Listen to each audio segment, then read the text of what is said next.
বাংলাদেশের ফুটবলাররাও বিশ্ব মঞ্চে খেলবে, যেমনটা 2018 সালে ফ্রান্স দ্বিতীয়বারের মতো বিশ্বকাপের স্বাদ গ্রহণ করেছে।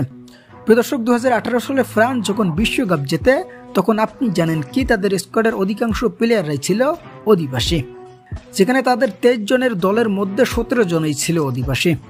অন্যদিকে বাংলাদেশ বর্তমানে ফিফা র্যাঙ্কিংয়ের তলানিতে পড়ে থাকা এক দল হলেও বিশ্বে যেভাবে বাংলাদেশ বংশোদ্ভূত প্রবাসী প্লেয়াররা ছড়িয়ে ছিটিয়ে রয়েছে, তাদের সবাইকে একত্রে করলে অন্তত বিশ্বকাপের মূল আসরে টাইগারদের খেলার স্বপ্নটা বাস্তবে রূপ নিতে পারে।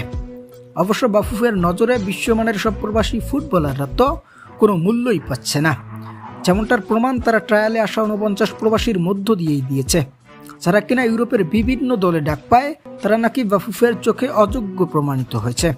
যেখানে EFL চ্যাম্পিয়নশিপের ক্লাব বার্মিংহাম সিটির ডাগআউটে চুক্তিবদ্ধ হয়েছেন বাংলাদেশ বংশোদ্ভূত তরুণ ইয়াসিন আহমেদ।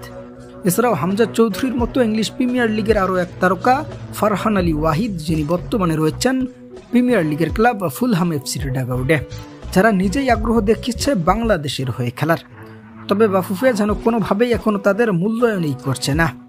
তাই সব মিলিয়ে এখন দেশের ফুটবল থেকে সিন্ডিকেটের অবসান হলে হামজার মতো আরও বিশ্বমানের তারকারা যুক্ত হবে বাংলার ডাগআউটে এবং বাংলাদেশও একটা সময় ফিফার বিশ্বকাপের মূল আসরে খেলতে পারবে।